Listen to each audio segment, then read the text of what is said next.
আমি কয়েকটা বিষয় আপনার কাছ থেকে জানতে চাইবো, আপনার বিশ্লেষণ শুনতে চাইবো ছোট ছোট করে। কিন্তু শুরু করি যে ৭ই মার্চ, ঐতিহাসিক ৭ই মার্চে আমরা নাহিদ ইসলামের একটি বক্তব্য শুনলাম, আপনাদের দলের আহ্বায়ক। তিনি বলছেন মুক্তিযুদ্ধের নামে, শেখ মুজিবের নামে, ৭ই মার্চের নামে ফ্যাসিবাদের পুনর্বাসনের চেষ্টা করা হলে আমরা মেনে নেব না।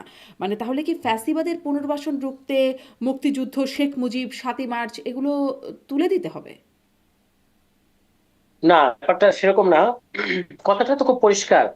কথাটা হচ্ছে যে আপনি এই আমাদের ইতিহাসের যেগুলো আমাদের অর্জন, মুক্তিযুদ্ধ এবং তার সাথে সংশ্লিষ্ট যত ইতিহাস আছে, যেমন ৭ মার্চ এবং অন্যান্য দিবস, এগুলোকে ঢাল বানিয়ে যদি ফ্যাসিবাদীরা মনে করে যে তারা পলিটিক্সে স্পেস করে নেবে, সেই চেষ্টা সফল হবে না। এটাই হচ্ছে বক্তব্য। অর্থাৎ আপনি যারা ধরুন চিহ্নিত জুলাইয়ের আসামি, পলাতক আসামি, ঢাকা ইউনিভার্সিটিতে আজকে এরকম ঘটনা ঘটেছে যে আপনার ছাত্রলীগের পলাতক আসামি, যার বিরুদ্ধে জুলাইয়ের হত্যা মামলা আছে, সে হয়তো দেখা যাচ্ছে ৭ মার্চের ভাষণ প্রচার করার জন্য রাস্তায় নেমে পড়ছে। এবং স্বাভাবিকভাবেই যখন ছাত্ররা বাধা দিচ্ছে, তখন এটা ফ্রেমিংটা এরকম হচ্ছে যে দেখো ৭ মার্চের ভাষণ প্রচার প্রচার করতে গিয়ে এখন ইমি কি বাংলাদেশে। হত্যা মামলার আসামি ছিল?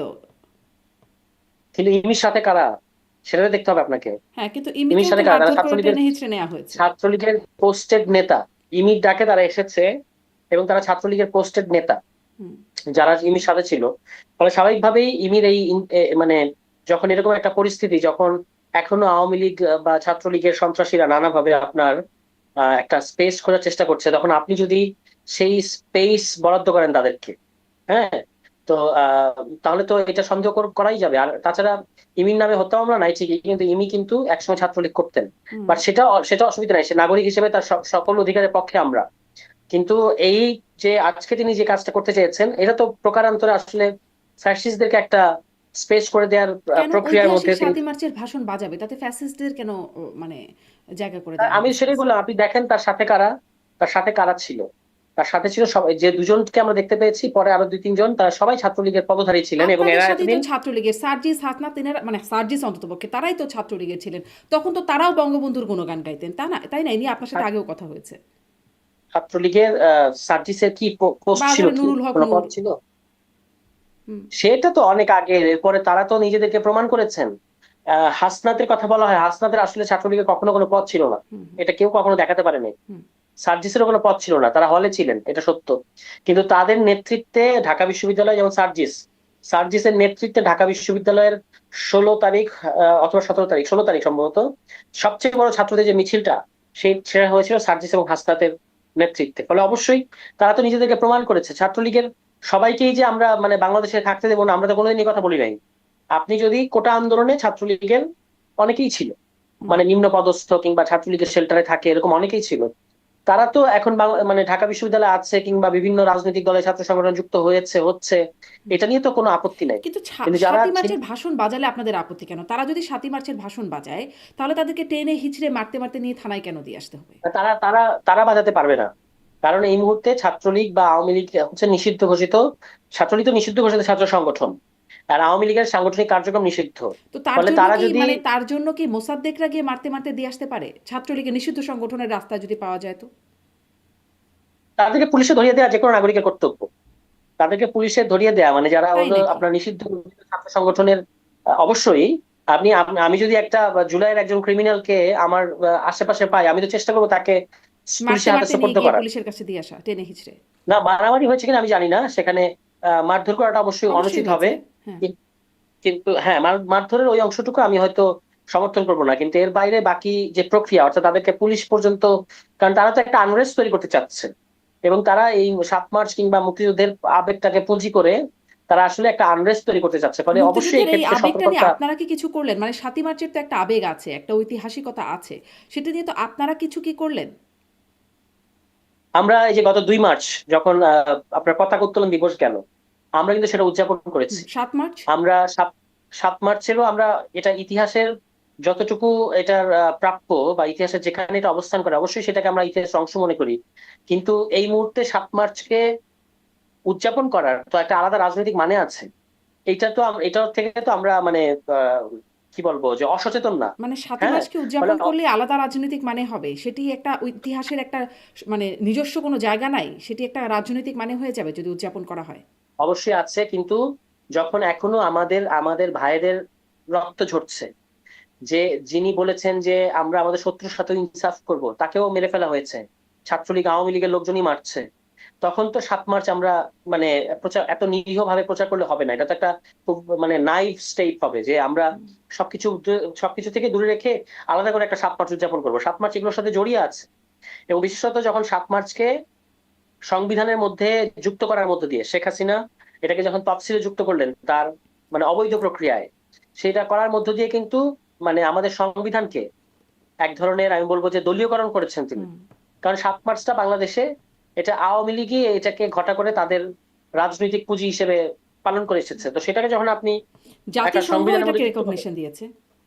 অফকোর্স আমি তো না করছি না, আমি তো অস্বীকার করছি না, কিন্তু আপনি যেটাকে নিয়ে যে 17 বছর যে রাজনীতি করেছেন এবং এটা থেকে যে ফায়দাটা নিয়েছেন, হুম। আপনার সমস্ত অগণতান্ত্রিক শাসন, সমস্ত অগণতান্ত্রিক সিদ্ধান্ত এবং স্বৈরাচারী সিদ্ধান্ত আপনি এই সমস্ত ইতিহাসের এই সমস্ত উপাদানকে ঢাল বানিয়েছেন, এগুলোকে ঢাল বানিয়ে তারপর করেছেন। ফলে স্বাভাবিকভাবেই সেগুলো যতদিন পর্যন্ত নিউট্রালাইজ হচ্ছে না, ততদিন পর্যন্ত এই উদযাপন করাকে বা এই যে 7 মার্চে ভাষণ প্রচার করাকে খুব নিরীহ ব্যাপার হিসেবে দেখার সুযোগ নাই। একটা সময় এসে এটা যখন আমরা হুম। ওই এটা কি বলে যে রিকনসিলিয়েশন এন্ড রিডেম্পশন প্রসেসটা সম্পূর্ণ করতে পারবো, তখন নিঃসন্দেহে আমরা আমাদের সমস্ত জাতীয় দিবসকে সমান গুরুত্ব দিয়ে উদযাপন করবো। কিন্তু এখন একটা বিশেষ এই জন্য পরিস্থিতিতে এখন আমরা আছি। জাতীয় দিবস থেকে এটাকে তুলে দেওয়া হয়েছে, এটা অবশ্য ডক্টর ইউনূস সরকারের আমলে করা হয়েছে। এটা তো কোনো জাতীয় দিবস না। হুম। ছিল সাত তো। মাস কি কোনো জাতীয় দিবস? ছিল তো, সেটাকে তুলে না, দেওয়া এটা হয়েছে। এটা এটা একটা এটা হ্যাঁ, এটা শেখ হাসিনা করেছিলেন, কিন্তু এর আগে এটা কখনো জাতীয় দিবস ছিল না। হুম। আমরা যখন ছোটবেলায় মুক্তিযুদ্ধ, আমরা কি ছোটবেলায় মুক্তিযুদ্ধের বিভিন্ন দিবসকে শ্রদ্ধা জানাই নাই? জানিয়েছি। কিন্তু 7 মার্চকে আমরা ঐতিহাসিক দিবস হিসেবে স্মরণ করেছি সব সময়। কিন্তু এটাকে জাতীয় দিবস হুম। করা হয়েছে আওয়ামী লীগের আমলে, এবং আওয়ামী হুম। লীগের সিদ্ধান্তগুলো অবশ্যই ছিল আওয়ামী লীগের নিজস্ব রাজনৈতিক ক্যালকুলেশন অনুযায়ী।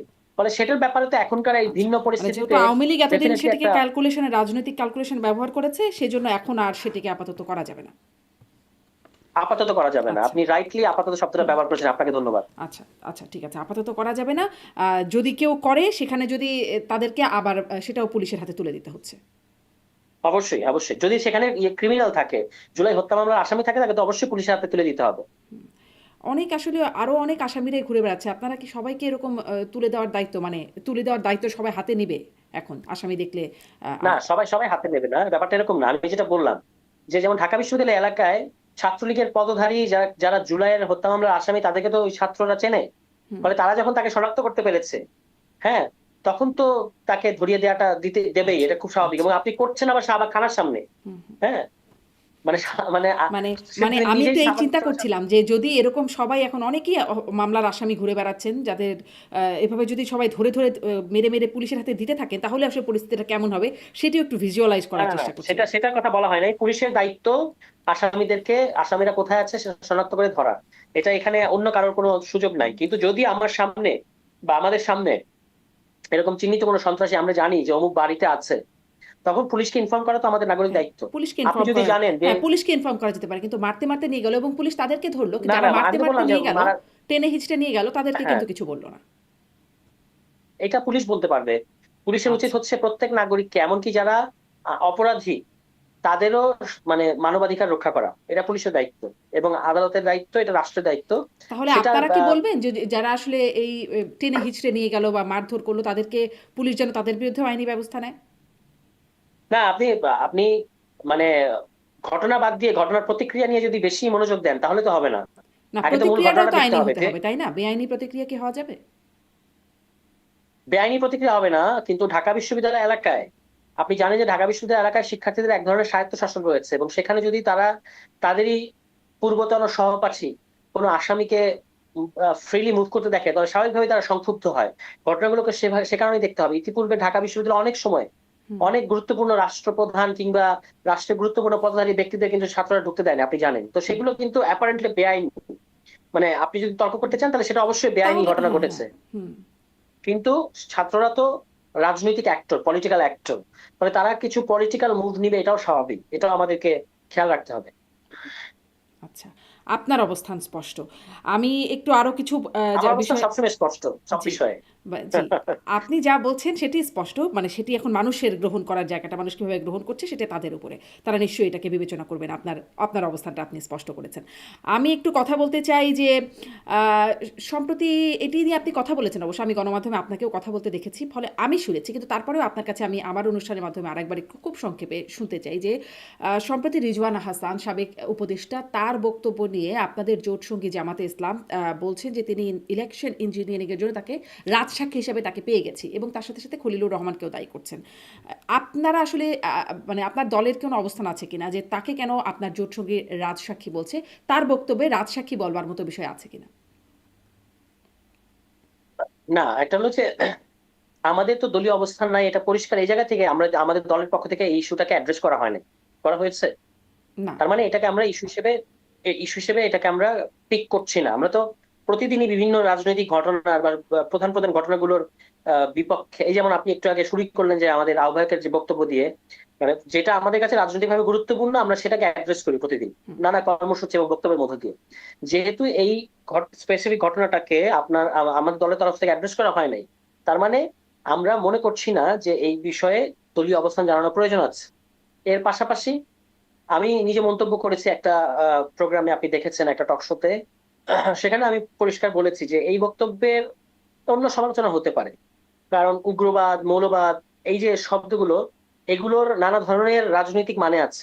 এগুলো নিয়ে সেই 9/11-এর পর থেকে একাডেমিক এবং বুদ্ধিবৃত্তিক অঙ্গনে হুম। যে বেশ ক্রিটিক্যাল চর্চা আছে, সেটা অন্য বিষয়।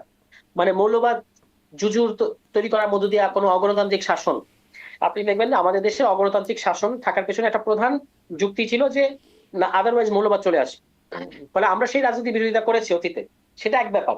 কিন্তু প্রধান বিগত সরকারের উপদেষ্টা এবং অত্যন্ত পাওয়ারফুল উপদেষ্টা রিজওয়ানা আপার যে বক্তব্যটাকে নিয়ে ইলেকশন ইঞ্জিনিয়ারিং এর প্রমাণ হিসেবে হাজির করা হচ্ছে, আমি মনে করি যে এটা সেরকম কোনো বক্তব্য উনি দেন নাই। তার কথাটাকে এখানে একটু মিস ইন্টারপ্রেট করা হচ্ছে। তিনি বলতে চেয়েছেন যে যারা রক্ষণশীল যে গোষ্ঠী, যারা নারীর বিরোধী কিংবা বিভিন্ন স্থাপনায় হামলা করেছে, তারা চেষ্টা করেছে, কারণ গণতান্ত্রিক স্পেস যখন হুম। উন্মুক্ত হয়ে গেছে তখন এটার সুযোগও কোনো কোনো রেডিকাল গোষ্ঠী নেওয়ার চেষ্টা করেছে। চেষ্টা করে নাই তা না, কিন্তু আমরা তাদেরকে মেইনস্ট্রিম হতে দেই নাই। হুম। এর সাথে জামায়াত ইসলামীর কোনো সম্পর্ক নাই কিংবা নির্বাচনের কোনো সম্পর্ক নাই।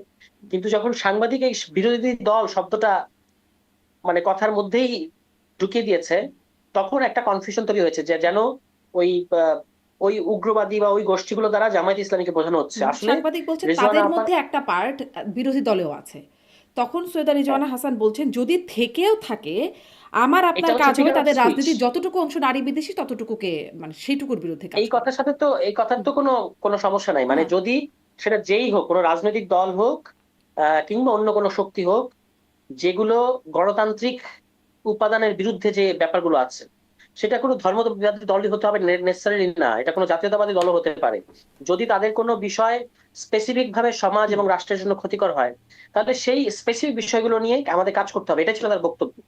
এবং আমরা অন্তর্বর্তী সরকারের আমলে এই যে নারী শক্তি বিরোধী কিংবা আপনার এই যে যারা বিভিন্ন স্থাপনায় হামলা করেছে, তাদেরকে কিন্তু আমরা মেইন স্ট্রিম হতে দেই নাই। আমরা নানা সীমাবদ্ধতার মধ্যে তাদেরকে কন্টেইন করেছি বা তাদেরকে আমরা প্রতিহত করেছি। তাহলে মানে এটাই ছিল তার বক্তব্য। এইরকম অভিযোগ দেবার মতো কিছু আপনি খুঁজে পাচ্ছেন না যে ইলেকশন ইঞ্জিনিয়ারিং এর সাথে জড়িত করে তার বিরুদ্ধে যে তদন্ত চাওয়া হচ্ছে বা রাজসাক্ষী, এটার কোনো এলিমেন্ট নাই বা ভিত্তি নাই?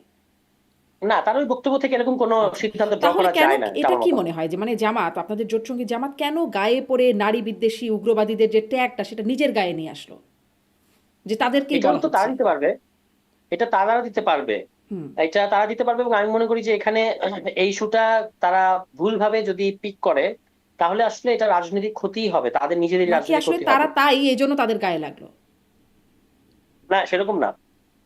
আমার কাছে মনে হয় সেরকম না। কেউ কি নিজে থেকে বলে যে আমি হচ্ছি অগণতান্ত্রিক শক্তি কিংবা মানে আমি ওখানে হচ্ছে কে অমুক রে, শক্তি, ঠাকুর এটা ঘরে কে রে, আমি কলা খাই না টাইপের অবস্থা নাকি? না। এটা আপনি বলতে পারেন, মানে এটা একটা মানে স্টাইল, মানে ডিডাকশন স্টাইল, যে আমি যেহেতু এরকম সেহেতু এরকম, এটা হুম। বলা যাবে। হুম। কিন্তু আমি মনে করি যে এখানে রেজওয়ানা আপার বক্তব্য যেমন মিস ইন্টারপ্রেট করা হয়েছে, সে এটা জামায়াত ইসলামীও এটা ভুলভাবে পিক করেছে, বা তারা হয়তো এটা নিজেদের দিকে না নেওয়াটাই ভালো হবে। কারণ এটা আসলে তাদেরকে উদ্দেশ্য করে বলা হয়নি। আমি পরবর্তীতে ওনার সাথে কথাও বলেছি, উনি আরো আমাকে এক্সপ্লেইন করেছেন। উনি বলেছেন যে না, এটা আসলে ওরকম কোনো ইন্টেনশন থেকে বলা হয় নাই, এটা মানে কার সম্পূর্ণভাবে সাথে, রিজওয়ানা মিসকন্ডাক্টিং হাসানের সাথে হচ্ছে। কথা হয়েছে?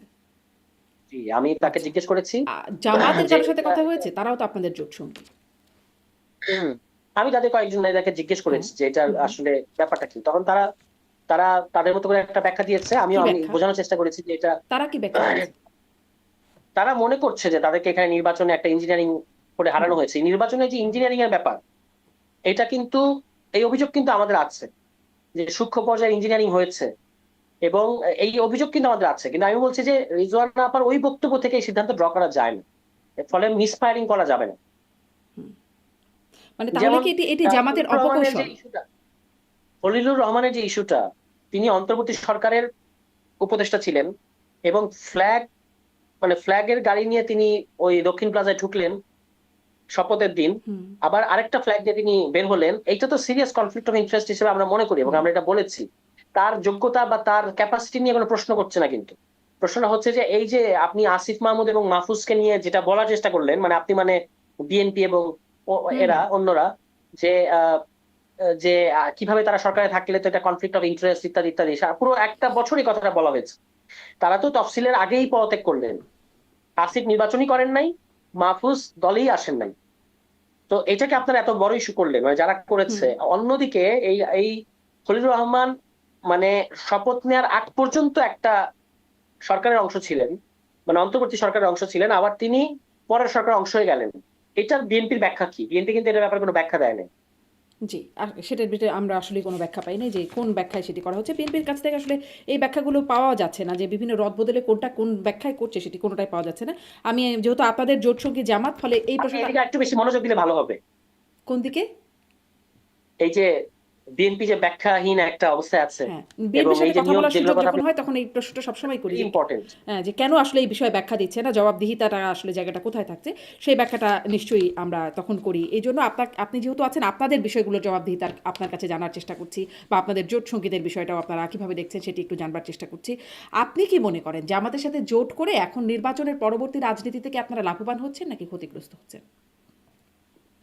জামাতের সাথে জোট করাটা আমাদের একটা খুবই দূরদর্শী এবং বাস্তববাদী সিদ্ধান্ত ছিল, এবং আমরা সেটা দ্বারা, আমরা যেমন এটার দ্বারা বেনিফিটেড হয়েছি, জামায়াত ইসলামীও বেনিফিটেড হয়েছে। এটা কিন্তু একতরফা না, আমাদের সাথে জোট করার কারণে কিন্তু তারাও আপনাদের বেনিফিটেড অনেক হয়েছে। মানে যাকে বলে পোস্টার গার্ল এরকম নারী নেত্রীরা সরে দাঁড়িয়েছে এনসিপি থেকে, আপনারা এখনো যে দেখছি, মিডিয়ায় আজকেও যে মনে হয় দেখলাম রাঙামাটিতে কতজন এনসিপি থেকে পদত্যাগ করেছে জামাতের সাথে জোট কন্টিনিউ করার জন্য বা করার জন্য। জামাতের সাথে জোট করার কারণে আজকে পদত্যাগ করেছে। হ্যাঁ, আমি সম্ভবত আজকে দেখছিলাম রাঙামাটিতে ওকে, এনসিপি নেতারা কয়েকজন পদত্যাগ আচ্ছা। করেছেন। হ্যাঁ, দল বড় হচ্ছে, দলে আসা এবং দল থেকে চলে যাওয়া, এটা একটা স্বাভাবিক ঘটনা হিসেবে আমরা দেখব। আর যাদেরকে পোস্টার গার্ল বললেন, তারা মিডিয়ায় পরিচিত, এটা সত্য। কিন্তু আমাদের দলের তো, আমাদের এনসিপি, যুব শক্তি, ছাত্র শক্তি, এই যে আজকে আমরা এখন আমাদের এখানে রাত 12টা বেজে গেছে, অর্থাৎ 8 তারিখ হয়ে গেছে। আজকে নারী দিবসে আমাদের নারী শক্তির আত্মপ্রকাশ করছে। বিপুল পরিমাণ তরুণ নারীরা এই দলে যুক্ত হচ্ছেন প্রতিদিন, এবং আগ্রহ দেখাচ্ছেন। আমরা যখন বিভিন্ন জায়গায় যাচ্ছি, তখন আমরা দেখতে পাচ্ছি যে নারীদের দিক থেকে কিরকম সাড়া, বিভিন্ন বয়সের নারীদের। ফলে সেইটাও খেয়াল করতে হবে। আমরা শুধু দুই একজনকে নিয়ে যদি দেখাই যে তাদের মাধ্যমে এখন এনসিপি তে কোনো নারী নাই, ব্যাপারটা কিন্তু তা না। আর যখন তারা ছিলেন, যাদের কথা বললেন, তাদেরকে কিন্তু নারী নেত্রী হিসেবে দেখা হয়নি। তারা ধরেন ধরেন আমাদের একজন পিসি মেম্বার ছিলেন। পিসি মানে আমাদের সর্বোচ্চ ফোরাম, পলিটিক্যাল কাউন্সিল। এই ফোরামের একজন সদস্য ছিলেন তাসলিম জারা।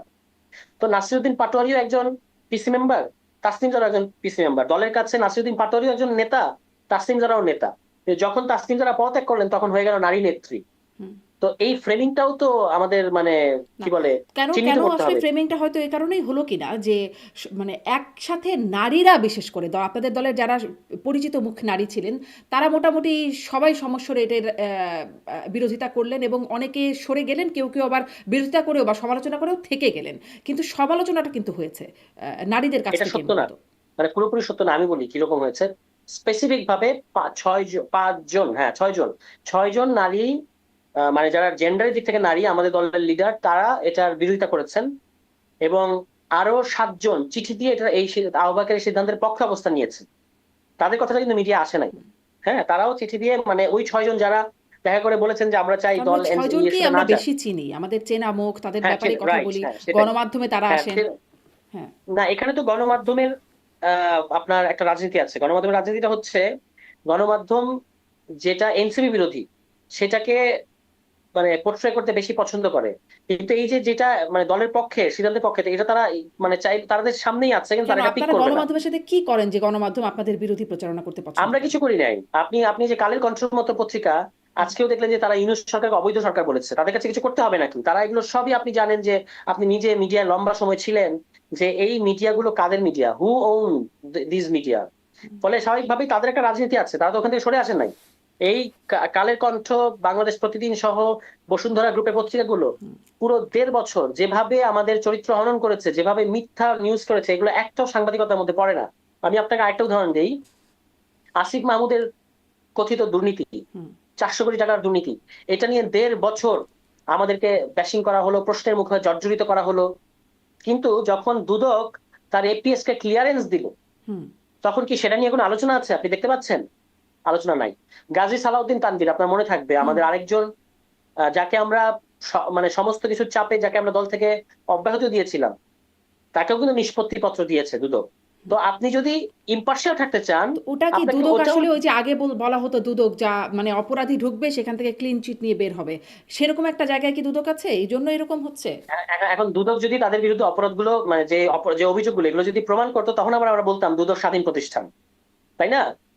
সো এগুলো তো সবই না আমরা আমরা বুঝি না যেগুলো বলতাম, ধরেন পলিটিক্যাল। আপনাদেরই সাবেক একজন নেতা ছিলেন মুনতাসির মামুন, তিনি লিখছেন ফেসবুক পোস্টে লিখছেন, জুলাই গাদ্দার আসিফ মাহমুদের ধাপ্পাবাজিতে অনেকে দেখি খুশি। আরে ভাই, দুর্নীতির টাকা কেউ ব্যাংকে রাখে না, এটা কমন সেন্স। আসিফ নিজে আমাকে বলেছিল সে এনসিপিকে 70 কোটি টাকা দিছে, কই পাইলো?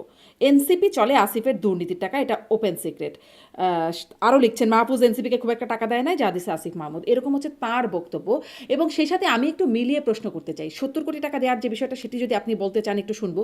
আর আসিফকে নিয়েই কেন, ধরেন মাহফুজ আলমও ছিলেন, তার বিরুদ্ধে খুব একটা না, টুকটাক একটু একটু শোনা গেছে কখনো, কিন্তু সেটি নিয়ে খুব একটা মানে আলোড়ন তোলে নাই নাহিদ ইসলাম, তার বিরুদ্ধেও খুব একটা শোনা যাচ্ছে না। এই আসিফ মাহমুদকে নিয়ে কেন গণমাধ্যম মানে সবখানে এত আলোচনা? কারণ হচ্ছে আসিফ মাহমুদ জেনুইনলি গত অন্তর্বর্তী সরকারের আমলে জেনুইনলি যারা বিভিন্ন গুরুত্বপূর্ণ সিদ্ধান্ত নিয়েছে এবং পাওয়ারফুল লোকের বিরুদ্ধে অবস্থান নিয়েছে, সে কারণে আসিফ মাহমুদ টার্গেট। ঢাকা নাহিদ দক্ষিণের ইসলামরা সিটি নেন নাই, কর্পোরেশনের নাহিদ ইসলাম মাহফুজ আলম তারা আসলে জেনুইন নেন নাই সিদ্ধান্ত সেটা না। নেননি। আস না, সেটা না, মানে ব্যাপারটা হচ্ছে যে আসিফ মাহমুদের মন্ত্রণালয়টা এমন ছিল যে সেখানে, যেমন ধরুন ঢাকা সিটি কর্পোরেশনের দক্ষিণের যে মানে আপনার ইশরাক সাহেব যখন নিজেকে মেয়র দাবি করে বসে পড়তে চাইলেন, শপথ নিতে চাইলেন, কিন্তু তখন কিন্তু আসিফ মাহমুদের মন্ত্রণালয় সেটা মানে সেটা করে নাই। তার কারণ হচ্ছে এটা জুরিসডিকশনের মধ্যে পড়ে না। ঠিক আছে। তারপর হচ্ছে আপনার তামিম ইকবাল না, সরি, সাকিব আল হাসান। সাকিব আল হাসান যখন এখানে, আবারও সাকিব আল হাসান তো, তার ভূমিকা তো আমরা জানি গত আওয়ামী লীগের আমলে। তো সেটার বিরুদ্ধে আসিফ মাহমুদের একটা অবস্থান ছিল। আসিফ মাহমুদ নিজে এগুলো নিয়ে লিখেছেন কিন্তু, যে তিনি যদি এগুলোতে কোঅপারেট করতেন তাহলে তাকে নিয়ে এসব হতো না। কিন্তু যেহেতু তিনি কোঅপারেট করেন নাই এবং নথি স্বীকার করেন নাই, কাজেই তাকে আসলে এইভাবে আসলে তাকে সবসময় একটা চাপে রাখার চেষ্টা করা হয়েছে এবং তার ক্যারেক্টার অ্যাসাসিনেশন করার চেষ্টা করা হয়েছে। কিন্তু এখন আমি যেটা বলতেছিলাম সেটা এই হচ্ছে ক্যারেক্টার যে, অ্যাসাসিনেশনটা মানে আপনাদের দলের ভেতরে বাইরে গণমাধ্যমে অন্যান্য রাজনৈতিক দল সবাই মিলে আসিফ মাহমুদকে ক্যারেক্টার অ্যাসাসিনেশনের চেষ্টা শুরু করলো? মানে ধরেন আমাদের দলের ভেতর আমার থেকে কেউ আপনার করেন। সাথে কথা বলছি এই কারণেও একটা বিশেষ কারণ, যে আমার সর্বশেষ যে শোটা ছিল সেখানে আমি কথা বলছিলাম একজন প্রবাসী সাংবাদিক নাজমুস সাকিব, তিনি বলছিলেন, এবং এইটা শুধু তিনি না, আরও বিভিন্ন জনে বলেছেন, সামাজিক যোগাযোগ মাধ্যমে আছে, তিনি আসলে প্রমাণ তার কাছে কিছুটা আছে বলে তার রেফারেন্স দিচ্ছি, যে তিনি বলছেন যে এই টাকাটা আসলে তো কেউ ব্যাংকের মাধ্যমে, মুনতাসির মামুনও যেটা বলছে যে কেউ কি দুর্নীতির টাকা ব্যাংকে রাখে, এটা ব্যাংকের মাধ্যমে হয় না, এটা হচ্ছে ক্রিপ্টোকারেন্সি বা বিট কয়েনের মাধ্যমে। সো দুদকের কাছে যাবে, ব্যাংক দেখে, ব্যাংক হিসাব টিসাব দেখে দুদক ক্লিন চিট দিয়ে দেবে, এরকম একটা ব্যাপারে গিয়ে দাঁড়াবে কিনা? এখন আপনি দেখেন, একটা সাধারণভাবে আমরা চিন্তা করি, আমার বিরুদ্ধে একটা দুর্নীতির অভিযোগ, তা বাংলাদেশে যে রাষ্ট্রীয় প্রতিষ্ঠানের যতটুকু ক্যাপাসিটি তার মধ্যে থেকে এটা মানে তদন্ত করতে হবে। এখন কোথায় ক্রিপ্টোকারেন্সি, কোথায় কি, এগুলো এই সমস্ত বায়বীয় কথায় আমরা তো কারোর বিরুদ্ধে, মানে তাকে দুদক ছাড়পত্র দিচ্ছে তারপর আমরা তাকে কাঠগড়ায় দাঁড় করতে পারি না, এটা তার প্রতি ইনজাস্টিস হবে। বাংলাদেশের যে ইনস্টিটিউশনাল প্রসেস তার মধ্যে থেকে দেখা গেছে যে এই এই অভিযোগগুলো মিথ্যা। আপনার যদি মনে হয় যে না এটা হয় নাই, ওই সাকিব আল হাসানের সমর্থক নাম দিয়ে একদল লোক কিন্তু দুদকে গিয়ে একটা মব সৃষ্টি করে আসিফ মাহমুদের বিরুদ্ধে দুর্নীতির অভিযোগ, যেন অভিযোগ নেওয়া হয়, সেই চেষ্টা তারা করেছে। তো এটা তো একটা মানে প্রতিষ্ঠানকে আপনারা চাপ সৃষ্টি করতে চাইছেন, মানে যারা এই কাজটা করেছে। আমাদের তরফ থেকে তো আমরা আসিফ মাহমুদের পক্ষে, আসিফ মাহমুদ তো চাইলে 100 জন ছেলে পেলে দাঁড় করে দিতে পারতো দুদকের সামনে, যে আমাদের জুলাই গণ অভ্যুত্থানের নেতৃত্বকে এখানে অন্যায়ভাবে ফাঁসানো হচ্ছে ইত্যাদি ইত্যাদি করতে পারতো কিনা, করতে পারতো, কিন্তু আমরা চেয়েছি যে এটা বিভিন্ন একটা, জায়গায় এবং করে আপনি আর কি। জানেন জুলাই গণঅভ্যুত্থানের পক্ষে না, অনেকগুলো ছেলে গিয়ে দাঁড়ায়। সেটা অন্য বিষয়, সেটা নিয়ে আমি সব বিষয় নিয়ে তো আমি কথা বলবো না, আমি আচ্ছা। যেটা স্পেসিফিক হুম। বিষয় নিয়ে বলতেছি। আপনার আসিফ মাহমুদই কিন্তু তার এই মানে এই পুরো প্রক্রিয়ায় কোঅপারেট করেছেন, এবং তার একটা পুরোনো পোস্ট তিনি কালকে শেয়ার দিয়েছেন, আপনি হয়তো সেটা দেখেছেন, যে তিনি তার এপিএস এর বিরুদ্ধে যে অভিযোগগুলো আছে সেগুলো যেন সুষ্ঠু তদন্ত হয়, এটার জন্য তিনি দুদককে বলেছেন যে ওকে আপনারা করেন, কোনো অসুবিধা নেই। এবং রানিং কোনো মিনিস্টার এরকম কি বলে সাহস কিন্তু এর আগে দেখায় নাই, আমাদেরকে সেগুলো স্বীকার করা উচিত। এর বাইরে কে বলতেছে যে তার ক্রিপ্টোকারেন্সি আমরা এখন ধরে নিতে পারি? ধরেন আমাদের এখানে যারা এখন বিএনপির মন্ত্রী আছে, বিএনপির অনেক এমপি অনেক মন্ত্রীর ব্যাপারে ঋণ খেলাপির অভিযোগ আছে, হুম। এবং অনেকে এবারে ক্যাবিনেটে আছে যারা অতীতে মন্ত্রণালয়ে ছিল এবং তাদের বিরুদ্ধে দুর্নীতির অভিযোগ আছে। কিন্তু আমি যদি এখন বলি যে তুমি দুর্নীতিবাজ মন্ত্রী, আপনি তখন বলবেন যে প্রমাণ দেখান, তাই তো? তাহলে এখন তো তাহলে আসিফ মাহমুদের ক্ষেত্রে ব্যতিক্রম হবে কেন? আসিফ মাহমুদের ক্ষেত্রে একই কথাই প্রযোজ্য হবে, যে আপনি যদি প্রমাণ করতে পারেন প্রমাণ করেন। আর প্রমাণ করা ছাড়া বারবার তাকে আপনি চাপিয়ে দিবেন কেন? যে সে মানে আমরা তো কতগুলো ধারণার উপর কথা বলতে পারি না। হুম। না পারি তো। ধারণার উপরেই তো মানে এখনো ২ বছর ধরে জেলখানায় আছেন অনেক নেতাকর্মী, আওয়ামী লীগের নেতা থেকে শুরু করে সাংবাদিকরা একটা ধারণার উপরে চলে আসে। তারা তো কিছুই প্রমাণ হয় নাই। সেটা তো পারে তাহলে, তাই না? যে শুধুমাত্র ধারণার উপরে বা অভিযোগের না না উপরে। না, এটা হচ্ছে, এটা আরেকটা বিষয়। এক একটা বিষয় আমরা এক এক ভাবে কথা বলবো।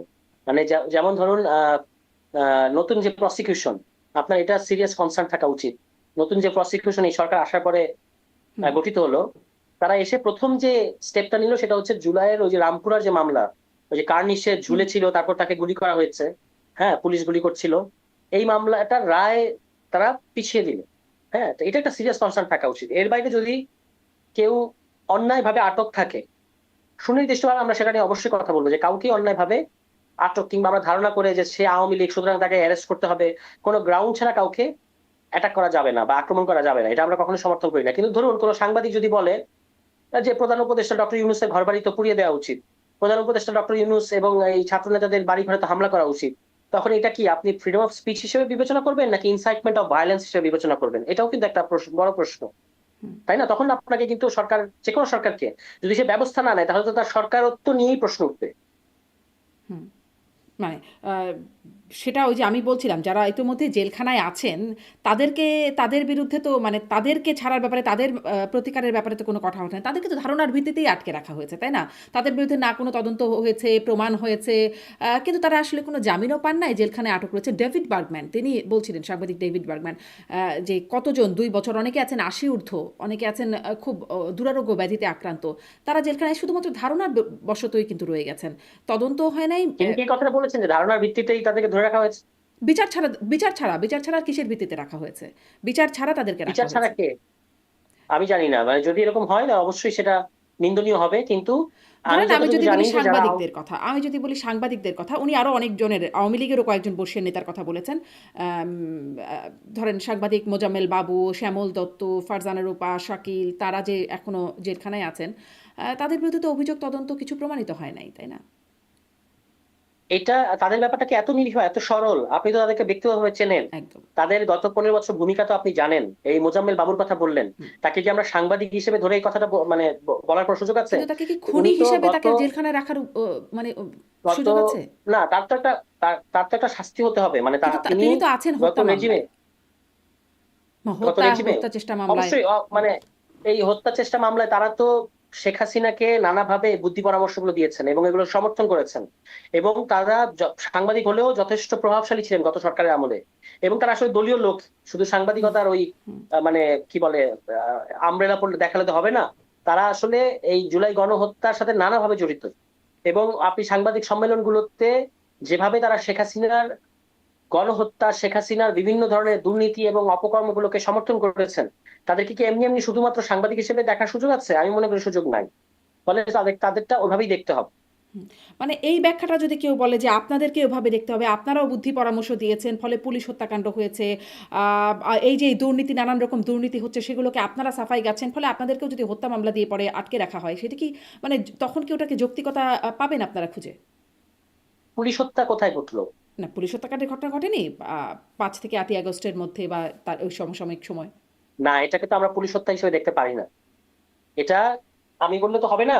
এখন যিনি স্বরাষ্ট্রমন্ত্রী তার একটা বক্তব্য করে শোনাই। হুম। এখন বলেন নাই কিন্তু, মানে স্বরাষ্ট্রমন্ত্রী হওয়ার পরে বলেন নাই, কিন্তু স্বরাষ্ট্রমন্ত্রী হওয়ার আগেই তিনি এটা বলেছেন। এটা আমি পড়ে শোনাই, 2 লাইন, আপনি একটু মনোযোগ দিয়ে শুনবেন আশা করি। ছাত্র গণ অভ্যুত্থান 2000, এটা কারটা পড়ছি এখন, যিনি স্বরাষ্ট্রমন্ত্রী সালাউদ্দিন আহমেদ। ছাত্র গণ অভ্যুত্থান 2024-এ আওয়ামী লীগ ফ্যাসিস্ট বাহিনী এবং তাদের অনুগত কতিপয় আইন শৃঙ্খলা বাহিনীর সদস্য নিরীহ নিরস্ত্র আন্দোলনকারী ছাত্র জনতার উপরে হানাদার বাহিনীর মতো ঝাঁপিয়ে পড়ে নির্বিচারে গণহত্যা চালায়। তবে জনগণের প্রতিরোধের মুখে হানাদার বাহিনীর কিছু লোক প্রাণও হারায়। তারা গাদ্দার, তারা বিশ্বাসঘাতক। জনতার আদালতে তাদের বিচার হয়ে গেছে। সুতরাং যৌক্তিক কারণে তাদের বিচার গণ অভ্যুত্থানের যুদ্ধের ময়দানে সম্পন্ন হয়ে গেছে। সুতরাং ওই যে এই কথাটা এসেছিল কখন, ওটা তো ওই যে যখন বলেছে না যে আপনার, প্রতিরোধ করতে গিয়ে, আপনি যেটা পড়ছিলেন যে প্রতিরোধ করতে গিয়ে তাদের মানে তারা প্রতিরোধের মুখে হচ্ছে, কিন্তু তো অনেকে তো প্রতিরোধের মুখে না, হ্যাঁ, ধরে ধরে পরে 5 থেকে 8ই আগস্টে ধরে ধরে থানা শুদ্ধ জ্বালিয়ে দেওয়া বা 5 থেকে 8, না না, স্পেসিফিক করে বলতে হবে। স্পেসিফিক স্পেসিফিক করে না বললে আমরা, যেইটাকে পুলিশ হত্যা হিসেবে বলা হয়, এটা মূলত ঘটেছে গণ অভ্যুত্থানের 5 তারিখ পর্যন্ত। এবং সেই সময় বাংলাদেশের জনগণের যে আর পরিমাণ তারপরে আউটরেজ যেগুলো হয়েছে ছিল, সেগুলোর বিচার করা উচিত। সে পরে কি হয়েছে, পরে কোনটা হয়েছে, আপনাকে স্পেসিফিক ভাবে না বললে আমি বুঝতে পারবো না। যদি সেই কোনো স্পেসিফিক ঘটনায় মানে স্পেসিফিক ভাবে কেউ মামলা করে, সেটা যদি মেরিট থাকে তাহলে অবশ্যই সেটা যাচাই বাছাই করে দেখা হবে। কিন্তু গণ অভ্যুত্থান পর্যন্ত যেগুলো ঘটেছে সেগুলো আমরা প্রতিরোধমূলক ব্যবস্থা হিসেবেই দেখতে হবে। এবং এটা, এই আপনি জানেন যে কিছুদিন আগে যখন এই পুলিশ হত্যা কথাটা আবার আনার চেষ্টা করলো একদল লোক, হুম। স্বরাষ্ট্রমন্ত্রী কিন্তু এটাকে ডিসমেন্টেল করে দিয়েছেন। তিনি বলেছেন যে এটা কোনো সুযোগ বা বাস্তবতা নাই। ঠিক আছে, সুতরাং এটা নিয়ে আমরা আর এটাকে পুলিশ হত্যা বলে গণ অভ্যুত্থানকে খাটো করাটা উচিত হবে না। হুম, আচ্ছা, এখন ডিসমেন্টাল হয়ে যাচ্ছে এটা, ঠিক আছে, আপনারা বলছেন এখন ডিসমেন্টাল হয়ে যাচ্ছে, ভবিষ্যতে কখনো আমরা বলছি না, হুম, আমরা বলছি না, স্বরাষ্ট্রমন্ত্রী বলছেন। হুম। আবার আবার এখন তার মানে বিএনপির মধ্যেও মির্জা ফখরুল ইসলাম আলমগীরও বলছে যে পুলিশ হত্যার তদন্তের ব্যাপারে আবারও সেই কথাটা উঠছে, যেটির ব্যাপারে নাহিদ ইসলাম আবার আপত্তি তুলছেন যে এখন আবার সেই ইস্যুতে যদি কথা বলা হয় সেটি মেনে নেওয়া হবে না, এরকম বক্তব্য আমরা নাহিদ ইসলাম মানে এই বক্তব্যটা এখনো আবার উঠছে পুলিশ হত্যার তদন্তের বিষয়, সেটিও নিশ্চয়ই শুনেছেন। না, কবে কবে ওই, না, আপনি যে স্থানীয় সরকার মন্ত্রী যেটা উল্লেখ করলেন, উনি আসলে বিষয়টা সম্পর্কে তার যে মন্তব্যটা ছিল একটা অসচেতন মন্তব্য। হুম, অসচেতন কেন? কারণ তাকে, তিনি একটা জায়গা থেকে আরেকটা জায়গায় যাচ্ছেন, হঠাৎ করে সাংবাদিক জিজ্ঞেস করেছেন যে পুলিশ হত্যা কি হবে। হুম, হুম। তো তিনি বলেছেন এই ব্যাপারে স্বরাষ্ট্রমন্ত্রী যেভাবে চিন্তা করছেন ওভাবেই হবে। এটা ছিল তার মূল কথা। তো স্বরাষ্ট্রমন্ত্রী তো তার কথাটা বলে দিয়েছেন। এখানে তিনি দায়িত্বপ্রাপ্ত, মানে তার বক্তব্য দায়িত্বশীল বক্তব্য হিসেবে আমরা ধরবো। আচ্ছা, আর একটু পরের প্রসঙ্গগুলোতে আসি। সম্প্রতি পল কাপুর, মার্কিন সহকারী পররাষ্ট্রমন্ত্রী মধ্য ও দক্ষিণ এশিয়া বিষয়ক, তিনি সফর করে গেলেন। বিএনপির সাথে দেখা হলো, জামাতের সাথে দেখা হলো, এনসিপির সাথে বৈঠকের কথা ছিল কিন্তু হলো না কেন? এখানে একটু কমিউনিকেশনের গ্যাপ হয়েছে। আমাদের সাথেও দেখা হওয়ার, মানে একটা সাক্ষাৎ, সৌজন্য সাক্ষাতের কথা ছিল আমাদের দলের আহ্বায়ক এবং সদস্য সচিবের সাথে, তার একটা বৈঠক ছিল। কিন্তু টাইমিং এর একটা হেরফের হওয়ার কারণে আমাদের আহ্বায়ক সদস্য সচিব দুজনেই ঢাকার বাইরে অবস্থান করছিলেন এবং পরবর্তীতে আর শিডিউলটা মেলে নেয় আর কি। এটা একটা মানে কি বলবো আমি, অনাকাঙ্ক্ষিত এবং মিসকমিউনিকেশন ঘটে গেছে এখানে, এর বাইরে আর কোনো কারণ নেই। মিসকমিউনিকেশনটা কার কাছ থেকে ঘটলো, আপনাদের কাছ থেকে নাকি আহ, মানে তাদের পক্ষ থেকে? দ্বিপাক্ষিক দ্বিপাক্ষিক, মানে তাদের দিক থেকেও আমাদের দিক থেকে। হুম। কিন্তু এগুলো তো পূর্ব নির্ধারিত থাকে, তাই নয় কি? হুট করে কি ঠিক হয়? হ্যাঁ, পূর্ব নির্ধারিত, কিন্তু এখানে একটা ওভারল্যাপিং হয়েছে। এখানে আমার ধারণা ওভারল্যাপিং হয়েছে, কিংবা আমরা হয়তো এত অনেকগুলো কর্মসূচির চাপে এটা ঠিক মানে স্কেডিউলটা আপনারা মেনটেন করা প্রায়োরিটি দেন যায় না। নাই? না না, একেবারে সেরকম না। আপনি আমার মুখ থেকে এটা বের করতে চাচ্ছেন আমি বুঝতে পারছি, মানে কিন্তু তাহলে ব্যাপারটা কি, এরকম না। মানে বিষয়টা কি, কেন হলো না? ধরেন আপনার 1 2 3টা কাজ আছে, আপনি 2 নম্বর 3 নম্বর কাজ করলেন, 1 নম্বরটা করলেন, তার মানে 1 নম্বরটা আপনার প্রায়োরিটিতে নাই। এই জন্যই বোঝার চেষ্টা করছি আসলে কেন মানে এটা হলো না, মিসকমিউনিকেশনটা কি না, হলো? এটা স্রেফ একটা মিসকমিউনিকেশনই হিসেবেই বলতে হবে, এর বাইরে আর আমার এই বিষয়ে মন্তব্য করার কিছু নাই। আচ্ছা, কিন্তু মিসকমিউনিকেশনটা কি যে সেটা আর স্পষ্ট করবেন না? হ্যাঁ, আপাতত এটুকু এটুকু পর্যন্ত থাকাটাই ভালো হবে। আচ্ছা, মানে না গেলে কি খারাপ হবে সেটাও বুঝতে চাই যে এতটুকু না পর্যন্ত না, থাকা। খারাপ হবে, খারাপ আচ্ছা। কিছু হবে না, মানে হুম। এটা একটা মিসকমিউনিকেশন হয়ে গেছে এবং আমরা তাদেরকে পরবর্তীতে আমাদের দিক থেকে আমরা জানিয়েছি যে এটার জন্য আমরা, কি বলে, এটা একটা অনাকাঙ্ক্ষিত গ্যাপ হয়েছে এখানে। আচ্ছা, একটু এটাও আনতে চাই, সম্প্রতি দেখছি যে মানে আপনারা তো রাষ্ট্রপতির অভিশংসনের জন্যও বলেছেন যে প্রথম অধিবেশনে রাষ্ট্রপতির অভিশংসনের জন্য, এর আগে থেকেও রাষ্ট্রপতির বিষয়ে আপত্তি ছিল এনসিপির। এখন রাষ্ট্রপতি মানে জয় বাংলা স্লোগান থেকে বাংলাদেশ জিন্দাবাদ স্লোগান দিচ্ছেন। আহ, কি মনে হয় তিনি কি এই স্লোগান দিয়ে সামনে আসলে রাষ্ট্রপতির পদে টিকেই যাবেন? জাস্ট একটা মূল্যায়ন। এটাই তো আমাদের দেশের তথাকথিত সাংবিধানিক ধারাবাহিকতা। আমি তো আজকে এটা লিখলাম হুম। যে জয় বাংলার রাষ্ট্রপতি এখন বাংলাদেশ জিন্দাবাদের রাষ্ট্রপতি হয়ে গেছে। ঠিক আছে। সো সাংবিধানিক ধারাবাহিকতা সহ আরো যে সমস্ত মানে উদাহরণ মানে মানে আপনাদেরও তাই এখানে হয় নাই? আপনারাও নেতারাও আমার বঙ্গবন্ধু, আমার বঙ্গবন্ধু, বঙ্গবন্ধু এই সেই সেখান থেকে মুজিববাদ মুর্দাবাদ হয়ে গেছেন। না, মাঝখানে মাঝখানে ইতিহাসটা আপনি বাদ দিচ্ছেন। তারা তো নিজেদেরকে মাঝখানের জনগণের ইতিহাসে পক্ষ, তারা যে বঙ্গবন্ধু জনগণের ছিলেন পক্ষ। না। না, আমি বলছি যে মাঝখানে এই যাদের কথা বললেন তারা যে মানে জনগণের পক্ষে, সেটা তারা প্রমাণ করেছেন, তারা হুম। জীবনের ঝুঁকি কিন্তু নিয়েছেন। আগে আজকে তো যদি ঠিকই গণঅভ্যুত্থান বঙ্গবন্ধু, সফল না হতো, বঙ্গবন্ধু করেছিলেন। করতে পারেন অবশ্যই। আমি তখন আমি তো কিসের আমার আশায় পলিটিক্যাল করেছিলেন? পজিশন, আমার ম্যাচ না, এটা তো একটা সময় আমরা অনেকেই 2013 সালে শাহবাগে গেছি না, হুম। পরবর্তীতে আমরা বুঝতে পেরেছি না যে এখানে ভুলটা কোথায়। এখানে এটা তো আমরা আমাদের তো উপলব্ধি হয়। সবচেয়ে বড় কথা হচ্ছে যে আমরা ওই জনগণ ওই ক্রিটিক্যাল একটা মুহূর্তে জনগণের পক্ষে ছিলাম কিনা। এই রাষ্ট্রপতিকে ছিলেন, কিংবা তিনি কি এরকম একটা কোনো আপনার ধরেন ডক্টর মোহাম্মদ ইউনূস যখন আমাদের এখানে গণহত্যা ছিলেন এবং তো। তিনি তো ইয়ে, শপথ পড়ালেন সংবিধান অনুযায়ী। তিনি তো এই দায়িত্বটা নিলেন, পালন করলেন তো, যা, যা বললেন সব অধ্যাদেশ স্বাক্ষর করে না দিলেন। না, এটা তো করলেন এগুলো না? তো গণঅভ্যুত্থানে পরে। হুম। এটা গণঅভ্যুত্থানে পরে। আমি বলছি যে গণঅভ্যুত্থানটা ঠেকানোর জন্য তিনি কোনো পদক্ষেপ নিয়েছিলেন কিনা আমি আপনি কি জানি? এটা আমরা কিন্তু জানি না, এবং তিনি কোনো পদক্ষেপ নেন নাই। এবং এই কারণেই তিনি তো জনাব চুপ্পু জাস্ট হচ্ছে আগেও চুপ ছিলেন, পরেও চুপ ছিলেন, এখনো মানে তিনি তো আসলে কখনোই কোনো পদক্ষেপ নেন নাই। গণঅভ্যুত্থানের আগেও নেন নাই, গণঅভ্যুত্থানের সময়ও নেন নাই, তারপরের সময়ও তিনি অবরুদ্ধ ছিলেন। খুব একটা বলার কিছু তার কখনোই ছিল না। এখনো যখন বলছেন তখন আগের কথা বলছেন যে এই সময় আমাকে অবরুদ্ধ করে রাখা হয়েছে।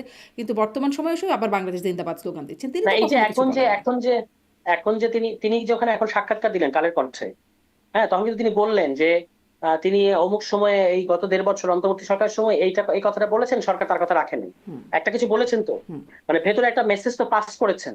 তো তিনি কি এই কথাটা এই সাক্ষাৎকারের মধ্যে কোথাও বলেছেন যে আমি গণহত্যা বন্ধের জন্য প্রধানমন্ত্রীকে এই নির্দেশনা দিয়েছিলাম বা এই কথাটা বলেছিলাম?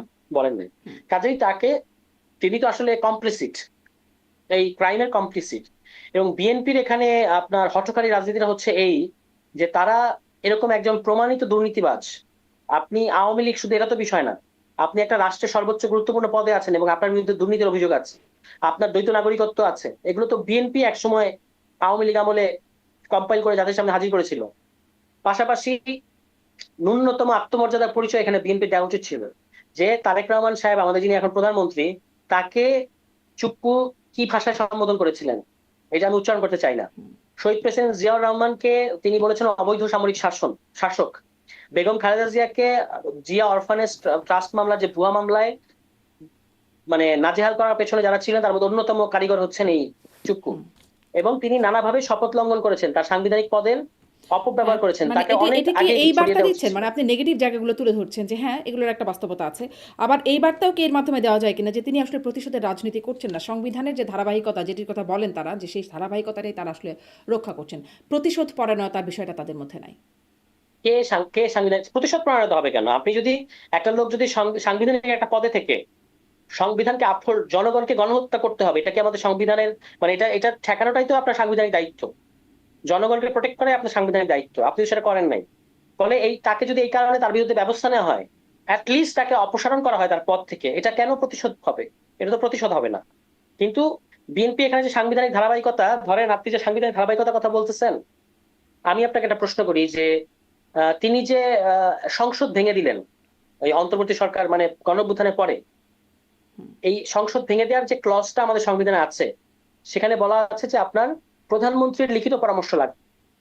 যদি প্রধানমন্ত্রী লিখিত হয় বলেন যে আপনি সংসদ ভেঙে দেন, তিনি সে অনুযায়ী করতে পারবেন। এরকম কোনো পরামর্শের কথা কি আমরা জানি? না। তাহলে তিনি তো এই যে সংসদটা ভেঙে দিলেন, এখানে তো তিনি একটা কোট আনকোট অসাংবিধানিক কাজ করেছেন। কিংবা তিনি যে 1066 অধীনে সরকার গঠন করতে বললেন, তাই না? এটা তো প্রধানমন্ত্রী পরামর্শ ছাড়া করা যায় না, কিন্তু প্রধানমন্ত্রী নিজেই পালিয়ে গেছেন। ফলে তিনি নিজেও কিন্তু পুরোপুরি সংবিধানের ভেতর থাকতে পারেন নাই, থাকার কোনো সুযোগ ছিল না। না, তাহলে আপনি কেন মানে মানে সাংবিধানিক ধারাবাহিকতা? প্রধানমন্ত্রীর পরামর্শ করবে, তার যাবতীয় কাজই করতে হবে দুটো কাজ ছাড়া। সেটা প্রধানমন্ত্রী নিয়োগ আর মানে এই দুটো কাজই বাদ দিয়ে রাইট। তার আসলে এবং সেখানেও আসলে সে নিজের সিদ্ধান্ত আসলে থাকে না। কিন্তু ওই সময় তো মানে আদালতের সিদ্ধান্ত আসলো, 106-এর আদালতের সিদ্ধান্ত আসলো, তার অনুসারে না তিনি শপথ পড়ালেন। না না, কিন্তু আদালতকে এই রেফারেন্সটা পাঠিয়েছেন তো তিনি। আদালতকে তো এই রেফারেন্স, আদালতটা স্বপ্রণোদিত হয়ে তো 106-এর অধীনে সরকার গঠন করতে বলেন নাই। আদালতকে তিনি জিজ্ঞেস করেছেন রাষ্ট্রপতি হিসেবে যে এটা করা যাবে কিনা, মানে পরামর্শ চেয়েছেন।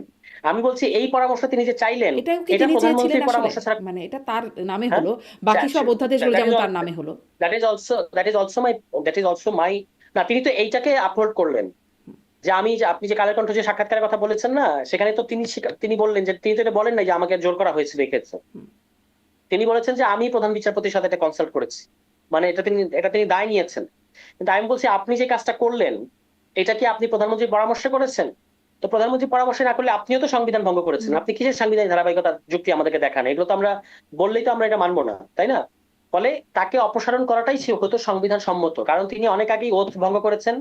তিনি অনেক তার ব্যাপারে দুর্নীতির অভিযোগ আছে, এবং এই পদে থাকার নৈতিক, রাজনৈতিক, আইনি সকল যোগ্যতাই তিনি আসলে অনেক আগে হারিয়েছেন।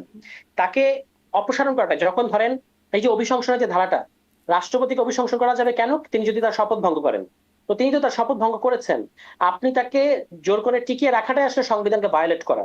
হুম। কিন্তু তাকে যে সাংবিধানিক ধারাবাহিকতার নামে রাখা হয়েছে, এটাই আসলে একটা নজিরবিহীন ঘটনা। এখানে সংবিধানের সাথে এটা কোনো সম্পর্ক নাই, কিন্তু এটাই দেখানো হচ্ছে। এটা আনফরচুনেট। আপনাদের কি মনে হয় আসলে যে, কারণ আপনি যে কথাগুলো বললেন যে বেগম জিয়াকে নিয়ে, তারেক রহমানকে নিয়ে বা জিয়াউর রহমানকে নিয়ে যে বলেছেন, তারপরেও তাকে কেন রাখছে বিএনপি? আপনারা কি মনে করেন এর পেছনে কি কারণ? আমি জানি না, এটা বিএনপির একটা কোনো অ্যামনেশিয়ার ছাড়া আমি আর কিছু ভাবতে পারছি না। মানে এরকম একটা, মানে হঠকারী এবং অরাজনৈতিক সিদ্ধান্ত, এবং এটা পুরো গণ অভ্যুত্থান সহ তার দলের জন্য একটা অসম্ভব অবমাননাকর একটা ব্যাপার। যে এখনো আমি দেখতে পাচ্ছি তার ভিডিও সোশ্যাল মিডিয়ায় ভাইরাল হচ্ছে প্রতিদিন, যে তিনি তারেক রহমানকে যে ভাষায় সম্বোধন করেছেন, যেভাবে তিনি বেগম খালেদা জিয়াকে, নাকি আসলে বিষয়টা মানে এরকম যে আপনারা যেই মানে অভ্যুত্থানের পক্ষে যারা বা জামাত, এনসিপি, আপনারা এত অসম্ভব চাপ দিচ্ছেন, সেই চাপে তাদেরকে আসলে এরকম একটা জায়গায় গিয়ে দাঁড়াতে হচ্ছে যে মানে এনাদেরকেও ইনক্লুড করতে হচ্ছে? মানে আমাদের চাপ দিতে হবে কেন? আপনি যেটা লজিক্যাল সেটা করেন। আপনি বাংলাদেশ ব্যাংকের একজন যোগ্য গভর্নরকে সরিয়ে দিতে পারছেন, দলীয় লোক বসাতে পারছেন, মব তৈরি করতে পারছেন। আর যেটা রাজনৈতিক এবং মানে সবার জন্যই সম্মানজনক হতো, সেই কাজটা আপনি করতে পারছেন না। সেখানে আপনি সংবিধানের দিয়ে দেখাচ্ছেন। অথচ আপনি যখন বাংলাদেশ ব্যাংকের গভর্নরকে সরালেন, হুম, বাংলাদেশ ব্যাংক অর্ডারের কোনো ধারা আপনি কিন্তু মেনে এই কাজটা করেন নাই। বিএনপিটা বলতে পারবে না যে আমরা বাংলাদেশ ব্যাংক অর্ডার 1972, হুম, হুম, হুম। আমরা আমাদের ব্যাংকটা যে অর্ডারে চলে, এটা হচ্ছে 1972 একটা অর্ডার। তো সেই অর্ডারের অমুক ধারা অনুযায়ী আমরা তার বিরুদ্ধে এই ব্যবস্থাটা নিয়েছি। বাংলাদেশ ব্যাংকের গভর্নর তো আর কোনো সরকারি প্রতিষ্ঠানের মানে ইয়ে না, জি, পদধারী না, জি। তিনি এটা একটা একটু আগেই বলছিলাম স্বায়ত্তশাসিত। যে এই ব্যাখ্যাগুলো আমরা আসলে বিএনপির কাছে পাচ্ছি না। এটা একটু আগেও বলছিলাম, রাইট, একদমই তাই। হ্যাঁ। যে এই ব্যাখ্যাগুলো আমরা বিএনপির কাছে পাচ্ছি না। যাই হোক, আপনার বক্তব্যটা আমরা শুনলাম। আ আরেকটা বক্তব্য, সেই পল কাপুরের বৈঠকের পরে পররাষ্ট্রমন্ত্রী, আলোচিত পররাষ্ট্রমন্ত্রী খলিলুর রহমান, তিনি বলছেন যে এই যে বাণিজ্য চুক্তি হলো, তার আগে বিএনপি এবং জামাতের সাথে আলোচনা হয়েছে এবং তাদের সম্মতিতে, সম্মতি শব্দটা ব্যবহার করছে। এনসিপিও কি জানতো এই বিষয়টি? জামায়াত ইসলামীর পক্ষ থেকে এটা অস্বীকার করা হয়েছে। অস্বীকার করা হয়েছে, মানে বলা হয়েছে যে এটা মিথ্যা কথা। আমাদের সাথে কোনো এই ধরনের কোনো আলোচনা তৎকালীন সরকার বা হুম, সরকারের পক্ষ থেকে করা হয়নি। এটা আসলে খলিলুর রহমান সাহেব মিথ্যা বলেছেন। আচ্ছা। সুতরাং এটা তিনি এই চুক্তি করবেন বা এই চুক্তি মানে টেনে নিয়ে যাবেন, এই কারণেই হয়তো তাকে সরকারে রাখা হয়েছে। এই সরকারেও এগুলো আমরা বুঝতে পারি, আপনি বুঝতে পারেন, কিন্তু এর জন্য মিথ্যা বলার কোনো প্রয়োজন নাই। তিনি এখানে মিথ্যার আশ্রয় নিয়েছেন। আচ্ছা। আ আচ্ছা, স্পষ্ট তিনি মিথ্যার আশ্রয় নিয়েছেন। তাহলে তো এটা একটা বড় অভিযোগ, যদি পররাষ্ট্রমন্ত্রী মিথ্যার আশ্রয় নিয়ে অবশ্যই, থাকেন। অবশ্যই। এবং সবচেয়ে বড় জিনিস, কিন্তু কনফ্লিক্ট অফ ইন্টারেস্টের দোষে দুষ্ট। জি, আম স্পষ্ট। আরেকটা প্রসঙ্গে একটু খুব ছোট্ট করে যাই যে, আপনাদের গণঅভ্যুত্থানের সহযোগী, সহযোদ্ধা মাহফুজ আলম এবং আপনাদের মানে রাজনৈতিক সহযোদ্ধা ছিলেন তাজনুভা জাবিন, নারী নেত্রী। তারা মিলে একটা নতুন দল গঠন করছেন, অল্টারনেটিভস। সেটি নিশ্চয়ই আপনি খেয়াল করেছেন। এই প্রসঙ্গে আপনাদের কি বক্তব্য? আমি শুভকামনা জানাই তাদেরকে। কারণ আমাদের জুলাইয়ের পক্ষের যারা আছে, তাদের তো নানাভাবে সক্রিয় থাকতে হবে। তাদের সাথে আমাদের একটা পর্যায়ে এসে মানে মিল হয় নাই, তারা আলাদা একটা উদ্যোগ নিয়েছেন। আমি তাদের সেখানে সফলতা চাইবো, প্রত্যাশা করব, এবং আশা করবো যে তারা তাদের কাজে সফল হবে। জি। আরেকটা জায়গায় আসছে, নেপালও নির্বাচন হলো। সেখানে গণঅভ্যুত্থানকারীদের দল আরএসপি, তারা এখন নেতৃত্বে মানে সরকার গঠন করতে যাচ্ছে। অন্যদিকে আমাদের এনসিপি, তাদেরও গণঅভ্যুত্থানের নেতৃত্ব দানকারী দল বলা চলে। অন্ততপক্ষে নেতারা, সম্মুখ সারির নেতারা, তারাই এনসিপিতে আসছেন। তারা আসলে মাত্র ৬টি আসন নিয়ে সংসদে। এই তুলনাটা এখন খুব হচ্ছে গণমাধ্যমে, নিশ্চয়ই দেখেছেন। এটা প্রসঙ্গে আপনার কি এটা একটা বক্তব্য? মিসপ্লেসড তুলনা। যারা এই তুলনাটা করছেন, তারা নেপালের ইতিহাস সম্পর্কেও জানেন না, নেপালের বর্তমান সিচুয়েশন সম্পর্কেও জানেন না, তারা বাংলাদেশকেও বুঝেন না। তাদের কাজ হচ্ছে শুধু এনসিপি কে ব্যাশিং করা। এজন্যই তারা এই অসম তুলনাটা করছেন। এই যে রাষ্ট্রীয় স্বতন্ত্র দল সম্ভবত, তাই না, হুম, হুম, আরএসপি। আরএসপি, হ্যাঁ। এই আরএসপি কিন্তু গণ অভ্যুত্থানের পরে সৃষ্ট কোনো দল না। এই আরএসপি এর আগের নির্বাচনে এককভাবে ইলেকশন করে 10% ভোট পেয়েছিল। হ্যাঁ, এবং ওই যে বালেন শাহ নাকি যেন হুম নাম, তিনি কিন্তু এর আগে মেয়র ইলেকশন করা, হুম এবং তিনি গণঅভ্যুত্থানে অর্থাৎ not equivalent to Nahid Islam, মানে এখানে যেমন নাহিদ ইসলাম গণঅভ্যুত্থানের পোস্টার বয়, তিনি কিন্তু সেরকম না। তিনি একজন পরিচিত, তিনি আগে থেকেই একজন হিপ হপ আর্টিস্ট ছিলেন সম্ভবত, ফলে তার আগে থেকে একটা ন্যাশনাল এক্সপোজার ছিল। এবং গণঅভ্যুত্থানের যারা হুম তরুণ নেপালে, তাদের সাথে কিন্তু আমাদের যোগাযোগ আছে, আমাদের অনেকেরই যোগাযোগ আছে। তারা কিন্তু আমরা যেভাবে বালেন শাহকে ওই গণঅভ্যুত্থানের নেতা হিসেবে বানাতে যাচ্ছি, তারা বলছে যে he is absolutely not that guy. কিন্তু এটা জোর করে বানানো হচ্ছে। আমাদের বাংলাদেশের মূল উপলক্ষটা নেপালের পরিবর্তনকে সেলিব্রেট করা না, মূল উদ্দেশ্যটা হচ্ছে এনসিপি কে ব্যাশিং করা। হুম এই দলটা 2022 সালে গঠিত দল, এই যে হুম আরএসপি, এবং 10% ভোট তারা ক্যারি করেছে এর আগে। এবং নেপালে আপনি যেটা বাংলাদেশে বলা হচ্ছে যে নেপালে গণঅভ্যুত্থানের পক্ষের দল জিতে যাচ্ছে, বাংলাদেশে জিততে পারছে না, এটা আমি আশ্চর্যজনক এবং হাস্যকর ভাবে দেখলাম বিএনপি লোকেরা বেশি বলছে। এর মধ্যে তারা আসলে বোঝাতে চাচ্ছে যে বিএনপি গণঅভ্যুত্থানের দল না। হুম হুম বাংলাদেশে কি বিএনপি কি গণঅভ্যুত্থানের পক্ষে শক্তি না? আপনি তো এর আগে বললেন আমাদের 300 শহীদ আছে, 350 শহীদ আছে, 400 শহীদ আছে, এবং আমাদের ছেলেরা ওই যে আবিদ ঢাকা ইউনিভার্সিটির, প্লিজ কেউ কাউকে ছেড়ে যায় না, কিংবা ছাত্র দলের ওই যে রাকিব, হুম এখন যিনি সভাপতি, তিনি যাত্রাবাড়িতে বিরাট বড় ভূমিকা রেখেছেন। ছাত্রদলের সবাই তো ক্রেডিট নেওয়ার সময় নেয়, কিন্তু এখন আবার আপনি সাইকোলজিক্যালি কতটা গণঅভ্যুত্থানের বিরুদ্ধে চলে গেছেন যে আপনি মনে করছেন যে আপনি গণঅভ্যুত্থানের দল না। এই কারণে আপনি বলছেন যে দেখো এনসিপি পারলো না, নেপালে ওরা পেরে গেল। নেপালে ইলেকশনটা হয়েছে গণঅভ্যুত্থানের পক্ষের শক্তি এবং বিপক্ষের শক্তির মধ্যে। বাংলাদেশ ইলেকশন হয়েছে পুরোটাই গণঅভ্যুত্থানের পক্ষের শক্তির মধ্যে। এটাও গণঅভ্যুত্থানের কি একটা বিপক্ষের নজির শক্তি না যে গণ যতটুকু ছিল, অভ্যুত্থানের বিপক্ষের শক্তিকে কিভাবে আসলে প্রমাণ করা যায় যে তারা আসলে পরাজিত শক্তি, সেটির একটা ভালো উপায় কি এটা নয় যেটা বাংলাদেশে হয়েছে? বাংলাদেশে তো তাদেরকে নির্বাচনই করতে দেওয়া হলো না। দুটো এক না, দুটো ওখানে তাদের বিরুদ্ধে শুধুমাত্র করাপশন চার্জ ছিল। হ্যাঁ, এবং যদিও আমরা নেপালে এটাকে পপুলার আপরাইজিং বলছি, গণঅভ্যুত্থান বলছি, কিন্তু এটা আসলে বাংলাদেশের জুলাই গণঅভ্যুত্থানের সাথে কোনোভাবেই মেলানো যাবে না। বাংলাদেশের জুলাই গণঅভ্যুত্থান মানে মানে অনেক বেশি তীব্র এবং অনেক বেশি ডিপ, এবং এটা একটা ফ্যাসিস্ট রেজিমের বিরুদ্ধে হয়েছে। নেপালেটা কিন্তু সেরকম ছিল না। নেপালে একটা নির্বাচিত সরকারের বিরুদ্ধে, কোনো অবৈধ সরকারের বিরুদ্ধে না, একটা নির্বাচিত সরকারের বিরুদ্ধে গণ আন্দোলন হয়েছে দুর্নীতি এবং স্বজনপ্রীতির কারণে। এটার সাথে আপনি তুলনা করতে পারবেন 96 সালে বিএনপির সাথে, যে বিএনপির বিরুদ্ধে যে আন্দোলনটা হয়েছিল 91 থেকে 96, যে সরকার বিএনপি ছিল, হুম সেই সরকার যখন 96 সালে আরেকটা একতরফা নির্বাচন দিল, তখন যে আন্দোলনটা হয়েছিল, আপনি নেপালের আজকের এই আন্দোলনের সাথে সেটা তুলনা করতে পারবেন। ফলে ওই আন্দোলনের পরে, বাংলাদেশের 96 সালের আন্দোলনের পরে বিএনপি কি ইলেকশনে আসে নাই? জি বিএনপি তো ইলেকশনে এসেছে। ফলে মূল বিষয়টা হচ্ছে আপনার পতন ঘটেছে কিনা। ফলে নেপাল এবং বাংলাদেশকে তুলনা করার আগে এই সামগ্রিক মানে প্রেক্ষাপটটা সেটি একটা খেয়াল না অসম রাখলে আমরা তুলনা হচ্ছে বলে আপনার মূল্যায়ন। অনেক ধন্যবাদ। কিন্তু ওই প্রশ্নটা রয়েই যায়, সবাই কেন এনসিপিকেই ব্যাশিং করতে চাচ্ছে? মানে এই ঘটনায় বা আগে দুর্নীতির ঘটনায়, সব ঘটনায় এনসিপিকেই কেন ব্যাশিং করার চেষ্টা? এবং তাদের এই কারণে দুঃখ প্রকাশ করা উচিত। এই যে ধরেন এনসিপি কে দুর্নীতির দায়ে আপনি নানাভাবে 1 বছর যে কাঠগড়ায় দাঁড় করানো হলো, যে দুটো আলোচিত ঘটনা, একটা হলো গাজী সালাউদ্দিন তানভীর, তার বিরুদ্ধে বলা হলো সে 400 কোটি টাকার হুম দুর্নীতি করেছে, অথচ ওই প্রজেক্টটাই ছিল 127 কোটি টাকা। হুম ওই যে এনসিটিভির যে ইয়েটার কথা বলা হচ্ছে তার বিরুদ্ধে, যে এনসিটিভির একটা ঘটনা সে 400 কোটি টাকা দুর্নীতি করেছে, ওই প্রজেক্টটা টোটাল প্রজেক্টই ছিল আপনাদের 127 কোটি টাকা। হুম এবং দ্বিতীয়ত হচ্ছে এপিএস কাণ্ড দিয়ে আসিফকে যেভাবে ঘায়ল করা হয়েছে, এই দুটো ঘটনাতেই মানে দুদকের ছাড়পত্র পাওয়া গেছে। যদি অন্তর্বর্তী সরকারের আমলে দুদকের পাওয়া যেত, তাহলে আসলে আপনি বলতে পারতেন যে এখানে একটা এনসিপির একটা ইনফ্লুয়েন্স আছে। কিন্তু এটা পাওয়া গেছে বিএনপি সরকারের আমলে। কাজেই এই যে যারা এতদিন এনসিপি কে এগুলো যারা ব্যাশিং করার চেষ্টা করেছে এবং এনসিপি কে দুর্নীতিবাজ ইত্যাদি তকমা দেওয়ার চেষ্টা করেছেন, তাদেরকে তারা যদি সত্যের লেশ মাত্র তাদের মধ্যে থাকে, তাহলে তাদের আসলে দুঃখ প্রকাশ করা উচিত। জি, মানে এই যে সাকিব আল হাসানের বিরুদ্ধে সহ আরো অনেকের বিরুদ্ধে যে ব্যাশিংগুলো করলো এনসিপিও, বিশেষ করে তার মধ্যে আসিফ মাহমুদ সজীব ভুইয়া তারাও ছিলেন, সেগুলোরই বা কতটা প্রমাণ হলো? কিন্তু ব্যাশিং তো ঠিকই হয়ে গেল, তার খেলা বাদ রয়ে গেল, তার নামে হত্যা মামলা হয়ে গেল। প্রমাণের সাকিবের ব্যাপারে কি প্রমাণের অভাব আছে?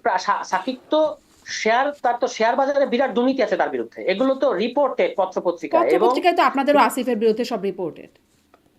না না না, সাকিবেরটা তো প্রমাণ হয়েছে, কোথায় প্রমাণ হলো? আসিফেরটা তো প্রমাণ হয়নি। সাকিবেরটা কি প্রমাণ তারপর হয়েছে? হচ্ছে আপনার সাকিব আপনার 2018 সালের ওই যে ভুয়া নির্বাচন, এই অবৈধ নির্বাচনে তিনি তো একজন এমপি।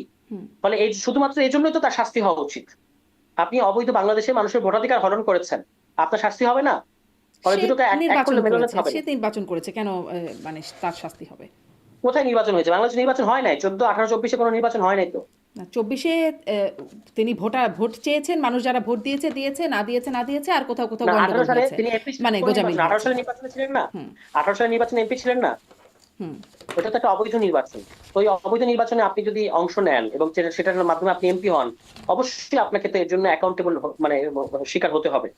জি। শুধু ক্রিকেটার হিসেবে সাকিব আল হাসানকে দেখার সুযোগ নাই। পুরো এন্টায়ার বাংলাদেশ ক্রিকেটকে, সাকিবের সবচেয়ে বড় ক্রাইম, এন্টায়ার বাংলাদেশ ক্রিকেটকে তিনি আওয়ামীকরণ করেছেন। ক্রিকেটারদেরকে তিনি আওয়ামী লীগের পক্ষে, একটা দলের পক্ষে ভোট চাইতে নিয়ে গেছেন অন্যান্য ক্রিকেটারদেরকে। তো এটা তো তিনি, আপনি তো ক্রিকেটার, কিছু পেশা, কিছু ইনস্টিটিউশন আমাদের নিরপেক্ষ রাখতে হবে, তিনি তো সেটা রাখেন নাই। আচ্ছা, এইরকম অভিযোগে সাকিবকে করা যায়, আর যেইগুলো গণমাধ্যমে আসছে সেগুলো প্রমাণ না হওয়া পর্যন্ত আসিফ মাহমুদের বিরুদ্ধে কোনো ব্যবস্থা নেওয়া, সেটাই। প্রমাণ না হওয়া পর্যন্ত না, দুদক কর্তৃক আপনি নিষ্পত্তিপত্র আসার মানে হচ্ছে ইউ আর ডিসচার্জড। এখন তো অবশ্যই আপনি আপনি তো এটার ভিত্তিতে আর বলতে পারবেন না যে প্রমাণ না হওয়া পর্যন্ত। প্রমাণ তো হয়ে গেছে যে তার এই দুর্নীতি অভিযোগগুলো মিথ্যা অভিযোগ ছিল।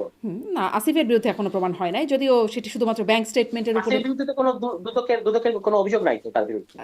তার মানে ব্যাংক অ্যাকাউন্টের হিসাব চাওয়া হয়েছে না, এটা একটা তদন্তেরই তো অংশ হিসেবে নিশ্চয়ই। ব্যাংক অ্যাকাউন্ট হিসাবটা তিনি নিজেই উন্মুক্ত করে দিয়েছেন, এবং তিনি তো ওই মন্ত্রী পরিষদ যখন পদত্যাগ করেন তখন তো তিনি নিজ প্রণোদিত হয়ে মন্ত্রী পরিষদে তার সমস্ত ব্যাংক অ্যাকাউন্টের আপনার তলব ইয়ে করেছেন, মানে জমা দিয়েছেন। জি।